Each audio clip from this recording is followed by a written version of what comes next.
Salut bien-aimés dans le Seigneur. Je suis votre serviteur, l'apôtre Abel Racheté. De Impact Word Ministries. Et encore aujourd'hui, je viens vous amener la parole de Dieu, qui n'est la continuité d'un thème que nous avions commencé déjà, où nous avons intitulé comment développer, pas comment, mais développer votre potentiel. On arrête ici. Tu vas reprendre, on recommence. Ok. Salut bien-aimés dans le Seigneur. Je suis votre serviteur, l'apôtre Abel Racheté de Impact Word Ministries. Et je suis dans la joie de vous amener la parole de Dieu, que nous avions intitulé Développer votre capacité. La première partie est passée, mais ça c'est la deuxième partie. Nous avions dit que la capacité était une aptitude ou une disposition à recevoir ou à contenir quelque chose, à produire quelque chose ou à gérer la chose, bien entendu en grande quantité. J'avais dit que Dieu ne peut jamais vous donner quelque chose que vous n'êtes pas capable de contenir. Peu importe ce que vous demandez à Dieu, il ne vous donnera pas si vous n'êtes pas en mesure de porter cela. Il est beau d'avoir des grandes requêtes. Il est bon de désirer avoir de grandes choses, de réaliser de grandes choses. Nous qui servons Dieu, nous voulons avoir une grande église. Ceux-là qui sont dans le monde des affaires, ils veulent voir leurs affaires, leurs entreprises aller plus loin. Mais notez une chose, Dieu ne peut pas vous donner au-delà de votre capacité. La parabole des talents nous montre que le maître, lorsqu'il appelait ses serviteurs, il les avait donnés selon leur capacité. C'est-à-dire personne n'a reçu en dessous de sa capacité ou au-delà de sa capacité. Chaque personne a reçu selon sa capacité. Alors tout ce que nous cherchons à avoir ou à contenir, tout ce que nous voulons produire, tout ce que nous voulons avoir pour bien gérer, ne nous sera donné que si nous avons la capacité de porter cela. Alors lisons la parole de Dieu dans le livre de Ésaïe chapitre 54e 1 à 3. La Bible dit: Réjouis-toi stérile, toi qui n'enfantes plus. Fais éclater ton allégresse et ta joie, toi qui n'as plus de douleur. Car les fils de la délaissée seront plus nombreux que les fils de celle qui est mariée, dit l'Éternel. Verset 2. Élargis l'espace de ta tente, qu'on déploie les couvertures de ta demeure. Ne retiens pas, allonge tes cordages et affermis tes pieds, car tu te répandras à droite et à gauche. Ta postérité envahira des nations et peuplera des villes. C'est un message que Dieu est en train de donner à Israël. Il était en train de lui donner encore espoir. Israël était dans un moment où il avait perdu complètement espoir. Il se sentait abandonné. Et là je me réalise une femme mariée qui n'arrive pas à donner les enfants. Elle vit dans la déception. Et des fois c'est la pression des voisins, la pression des amis, la pression de la belle famille. Mais Dieu est le Dieu qui donne des enfants. Alors il donne la promesse à Israël en comparant Israël à une femme stérile. Il dit: réjouis-toi, toi stérile qui n'enfante plus, toi qui n'as pas d'enfant, éclate de joie et d'allégresse, parce que tu auras beaucoup d'enfants maintenant. Tu auras beaucoup d'enfants. Que celle qui est mariée, c'est-à-dire la stérile, c'est la femme ou une personne qui est incapable ou qui n'a pas la capacité de procréer ou de produire. La stérilité, c'est l'état tout simplement d'improductivité. Alors toute personne qui est stérile, c'est toute personne qui est incapable de produire. Il n'est pas tout simplement question d'une femme qui ne sait pas donner naissance, qui ne sait pas porter une grossesse, mais c'est l'état de celui qui ne peut pas produire, celui qui n'a pas la capacité de produire, la capacité de multiplier, la capacité d'augmenter. Vous avez commencé quelque chose, mais vous ne savez pas développer ça. C'est une forme de stérilité. Lorsque votre entreprise vit dans le statu quo, lorsque vos études n'avancent pas, lorsque votre ministère, votre église n'avance pas, lorsque tout ce que vous touchez n'avance pas, cela veut dire qu'il y a une forme de stérilité. Mais Dieu va nous rendre capables de produire.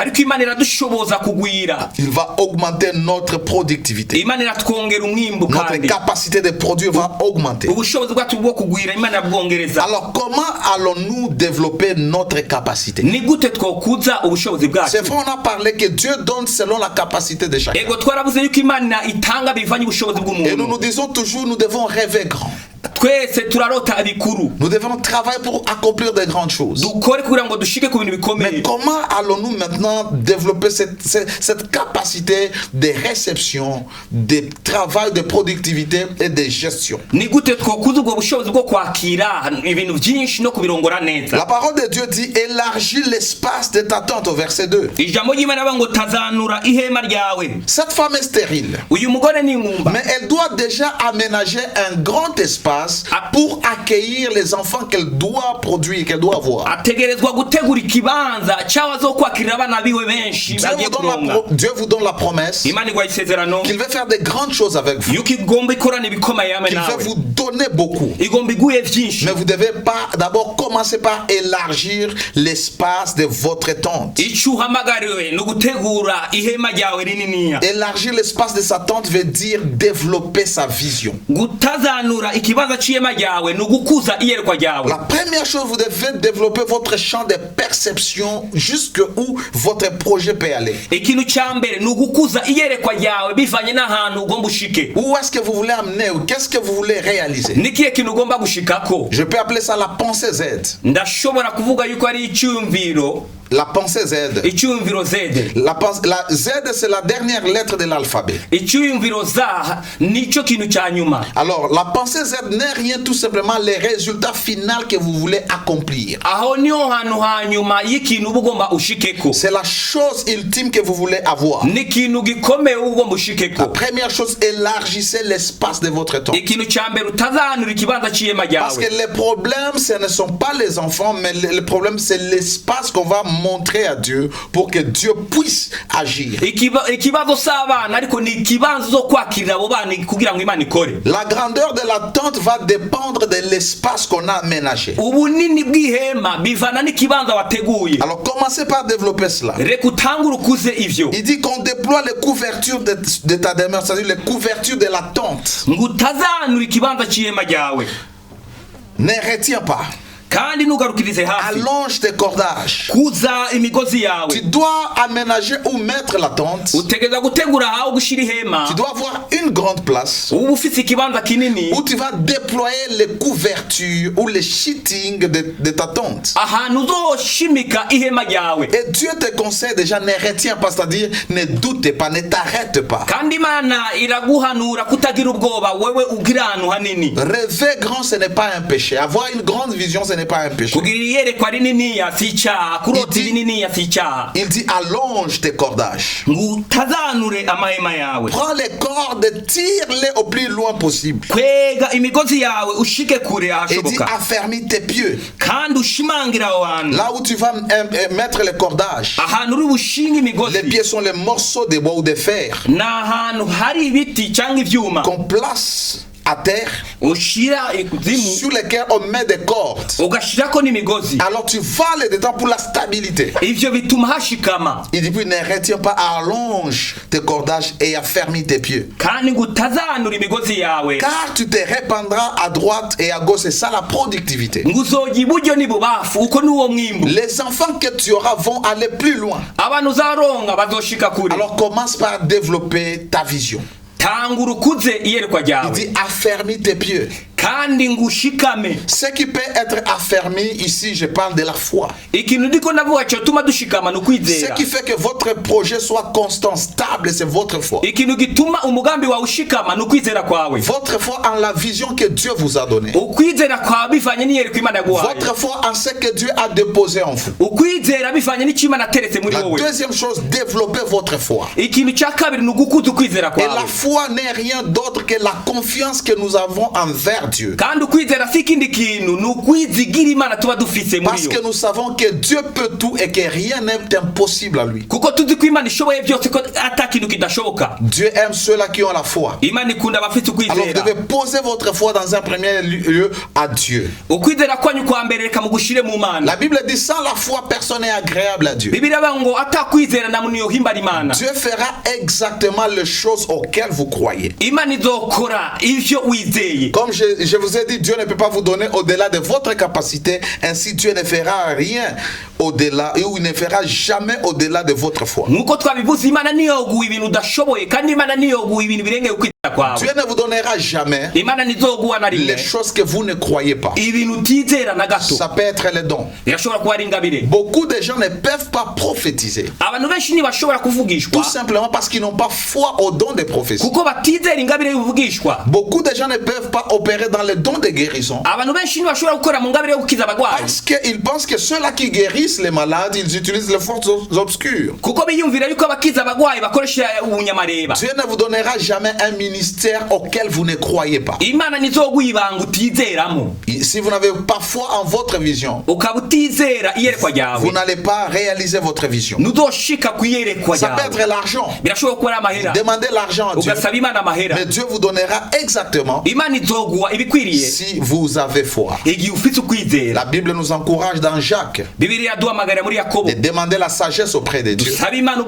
Mais la Bible nous met en garde de ne pas douter. Car celui qui doute, la Bible les compare à une personne qui s'est mirée et puis qui a oublié ce qu'il a vu. Affermis tes pieds. Développe ta foi. Les dons que Dieu a mis en vous ne fonctionnera jamais dans votre vie si vous ne croyez pas en cela. Alors il est important que nous puissions développer la foi. La foi aussi, c'est l'assurance des résultats escomptés. Il y a des choses que vous attendez. Vous attendez produire des résultats. Vous attendez aller plus loin. Réaliser ces grands projets. Vous êtes en train de demander à Dieu de grandes choses.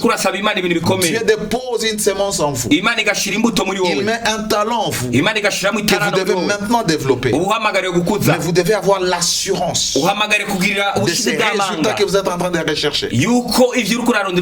Alors c'est très important de développer la confiance, l'assurance au résultat escompté. Lorsque vous avez cette assurance en vous, vous allez y arriver. Les problèmes, n'abandonnez pas, continuez à croire. N'arrêtez pas en cours de chemin. Continuez à voir que les choses que vous êtes en train d'espérer vont se réaliser. Nous connaissons que Hébreux 11:6 nous dit: or la foi est une ferme assurance des choses qu'on espère. Vous espérez recevoir de grandes choses. Vous espérez réaliser de grandes choses. Vous espérez gérer des grandes choses. Avoir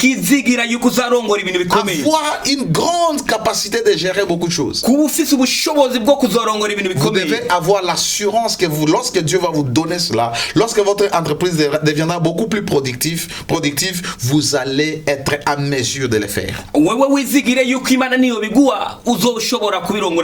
autre chose concernant la foi, c'est la confiance en soi. Sachant que ce que vous voulez, vous allez l'avoir et vous allez le réaliser.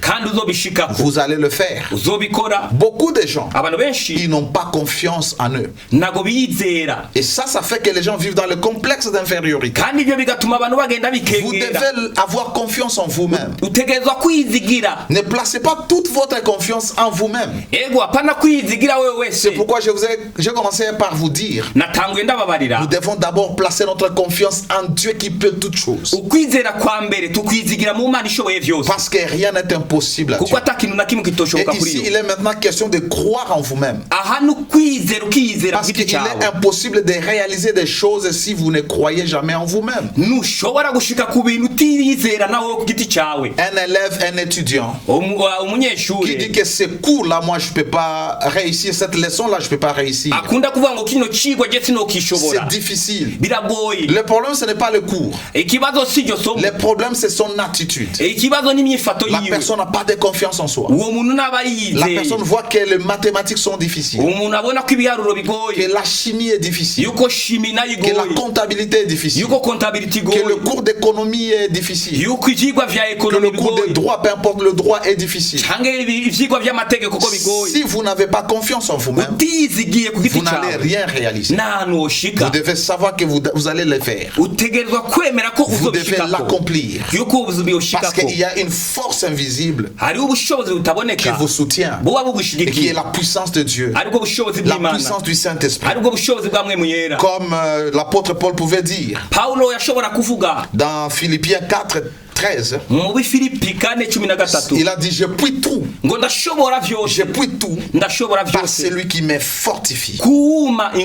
Et développez cette attitude où vous avez confiance en vous-même. Et dites-vous: je vais le faire. Par la grâce de Dieu, je crois que Dieu va me rendre capable de contenir cet argent, de contenir ces projets, de gérer cette entreprise, de commencer cette affaire. Là, vous êtes en train de développer votre foi en Dieu. Croyez en vous-même. Il n'y a que ceux-là qui ne croient pas en eux-mêmes qui ne peuvent pas réaliser de grandes choses. N'attendez pas que quelqu'un vous motive. N'attendez pas que quelqu'un vous dise: vous allez y arriver. Vous travaillez. Vous donnez-vous. Dites: je vais le faire. Par la puissance de Dieu, je vais le faire. Parce que Dieu est avec moi. Et vous savez, j'aime dans la Bible. La Bible dit: rien n'est impossible à Dieu. Mais la Bible dit aussi que tout est possible à celui qui croit. C'est-à-dire, lorsque vous croyez, la foi vous élève à la diapason de Dieu. Si rien n'est impossible à Dieu, alors rien ne sera impossible à celui qui croit. Croyez en Dieu. Croyez en ce que Dieu a mis en vous. Et ça sera une force qui vous motive, que vous allez le faire parce que Dieu est avec vous. Une troisième chose pour développer notre capacité: travaillez votre potentiel. Votre potentiel peut être votre don. C'est votre talent. Ça peut être l'intelligence. Ça peut être la faculté de créativité. C'est toute forme de compétence, toute forme de potentialité que Dieu a mis en vous. Alors vous devez les développer. Vous vous rappelez de notre parabole sur les talents. Le maître est venu. Il a donné à l'un 5, à l'autre 2, et au troisième il lui a donné 1 talent. Et la Bible dit qu'il les avait donnés selon leur capacité. Même celui qui avait 1 talent, il avait aussi la capacité. Mais il n'a pas eu la volonté de travailler cela. Il a pris cela, au lieu de le développer, il est parti le cacher. Il pouvait le développer autant qu'il pouvait. Il pouvait en avoir 2. Et puis il allait encore investir les 2 pour avoir 4. Investir encore les 4 pour en avoir 8. Ce n'est pas qu'il n'avait pas de capacité. Chacun de nous, Dieu a déjà mis quelque chose en nous. Si Dieu vous donne 50 000 francs, c'est vous qui décidez ce que vous allez faire. Ce que j'aime avec Dieu, il vous donne la sémence. Il ne vous dit pas ce que vous allez faire. C'est vous maintenant, par votre intelligence, que vous devez vous dire, je dois multiplier les 50 000. Travaillez le don que Dieu a mis en vous. Même nous qui servons Dieu, Dieu vous a donné le don d'enseigner. Développez votre don. Amenez votre don à devenir beaucoup plus productif. Dieu a mis les talents. Les talents, c'est tout ce qui est inné, c'est tout ce qui est naturel. Ça peut être jouer la musique, jouer le clavier, ça peut être chanter, ça peut être écrire. Chacun de nous, Dieu a mis des potentialités. Alors vous devez travailler sur cela. Vous devez les développer. Vous êtes une personne intelligente. Travaillez votre intelligence. Amenez votre intelligence au bénéfice des autres. Vous avez un esprit de créativité. Continuez à créer autant que vous pouvez. Vous faites la peinture, vous faites les tableaux. Vous faites l'art. Travaillez cela jusqu'à ce que vous deveniez maître dans votre domaine. Un maître, c'est quelqu'un qui a maîtrisé un domaine. Alors les 2 serviteurs, celui qui avait reçu 2 et 5 et 2, ils avaient tout simplement travaillé ce qu'ils avaient reçu. Tous nous n'avons pas commencé à savoir ou à bien prêcher. Je me rappelle lorsque ma mère m'a montré comment prêcher, c'est-à-dire à la maison où il y avait le culte de la maison, il me disait de partager la parole de Dieu. Je tâtonnais, je ne comprenais pas la parole. Mais au fur et à mesure que je me développais, et à l'église on a commencé à me programmer, Dieu, par la grâce de Dieu, j'ai commencé à savoir comment maintenant faire l'étude biblique, comment construire ou confectionner un enseignement. Dieu a mis quelque chose en vous. Travaillez-le avec un esprit d'excellence. Développez-le. Vous faites la photo. Amenez votre capacité de faire la photo vers une nouvelle dimension. Vous faites des vidéos, dites au Saint-Esprit de vous donner la capacité de faire que vos vidéos soient différentes. Vous avez le don de guérison. Continuez à prier pour les malades. Exercez votre don.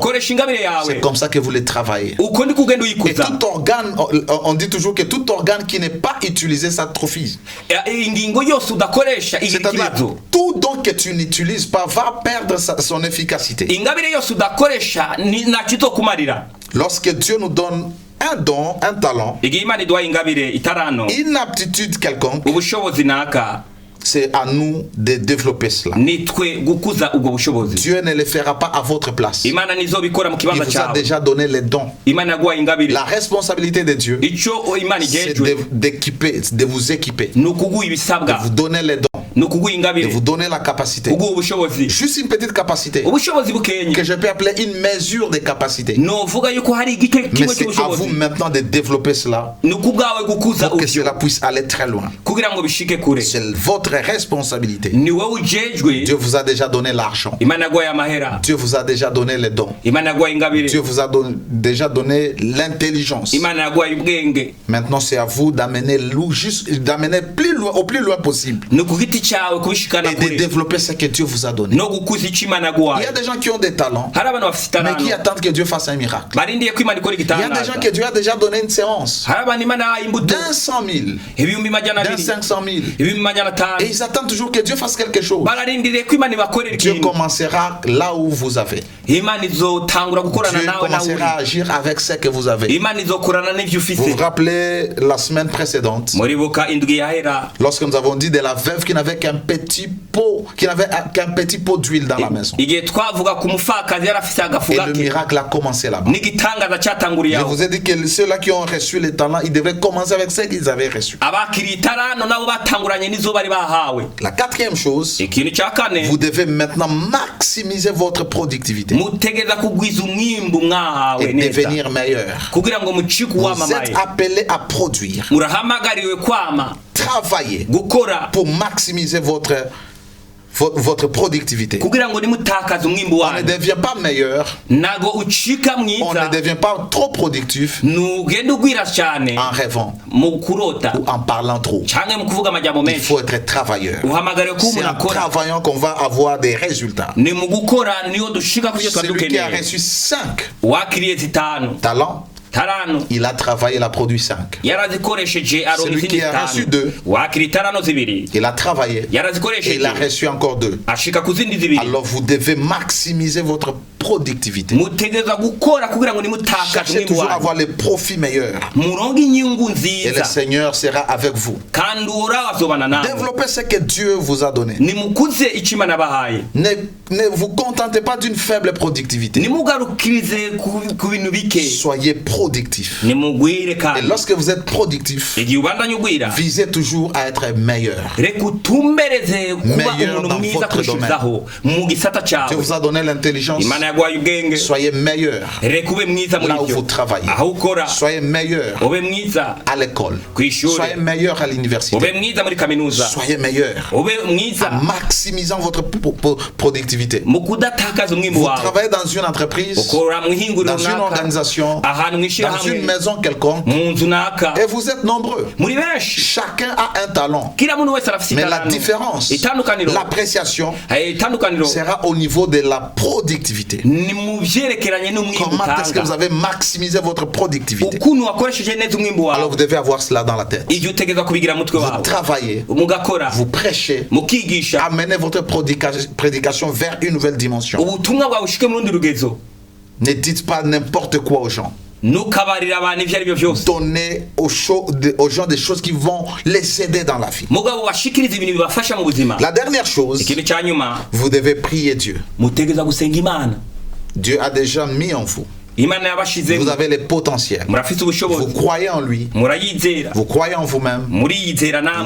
Vous avez l'espérance de choses que vous voulez accomplir.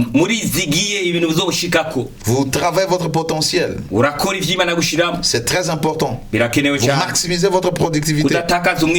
N'oubliez pas de soutenir tout par la prière. J'ai réalisé que tout s'est fait par la prière. Vous pouvez avoir des rêves. Vous pouvez travailler. Soutenez toujours cela par la prière. Qu'est-ce que ça veut dire? Impliquez Dieu dans tout ce que vous faites. Ce n'est pas à cause de votre force que vous aurez cette capacité. Ce n'est pas à cause de votre force que vous allez recevoir tout ce que vous êtes censé recevoir. Pour réaliser ce que vous êtes appelé à réaliser. Pour gérer des grandes responsabilités. Ça peut être au niveau de l'État. Ça peut être au niveau de l'entreprise. Au niveau familial. familial, tout ce que Dieu va vous donner comme responsabilité, n'oubliez pas d'associer Dieu. C'est Dieu qui va vous donner la force de réaliser cela. Celui qui va augmenter votre capacité et qui va vous donner la réussite dans tout ce que vous entreprenez. Car la Bible dit dans Ephésiens 3:20, car Dieu peut faire au-delà par la puissance qui agit en nous infiniment au-delà de tout ce que nous demandons ou pensons. Dieu est capable de faire au-delà de ce que vous êtes capable de maintenir ou de contenir. Il ne le fera pas de n'importe quelle manière. Il le fera à partir de cette puissance qui agit en nous. Et cette puissance, c'est la foi. C'est l'assurance en Dieu. Cette puissance aussi, c'est la puissance du Saint-Esprit. Le Saint-Esprit doit entrer dans les affaires. Et c'est là qu'il faut prier. Afin que Dieu agisse dans nos vies. Bien-aimés dans le Seigneur, tout ce que vous faites, faites-le par la prière. Peut-être que vous avez prié et Dieu vous a donné un talent. Dieu a amené dans votre vie un peu d'argent. Il vous a donné l'idée de commencer une entreprise. Il vous a mis dans votre cœur de commencer à écrire les livres. Si Dieu vous a donné quelque chose par la prière, seule la prière vous permettra de maintenir la chose. Ne tombez pas dans la folie d'abandonner Dieu. Parce que maintenant vous devenez productif. Parce que vous avez une grande capacité. Vous gérez une grande entreprise. Vous conduisez un grand nombre de gens à l'église. Ça peut être toute l'église, ça peut être un département. Ça peut être quelque chose que vous avez commencé. Mais c'est Dieu qui vous avait donné ça. Tout cela doit se maintenir par Dieu. Parce que si Dieu vous donne quelque chose, lui seul peut le maintenir et le préserver. Alors vous allez voir votre capacité se développer. Et vous allez vivre des grandes choses et des grands témoignages. Merci, que le Seigneur vous bénisse. Je suis votre serviteur Abel Racheté. Shalom chez vous. Je vous aime. Merci beaucoup.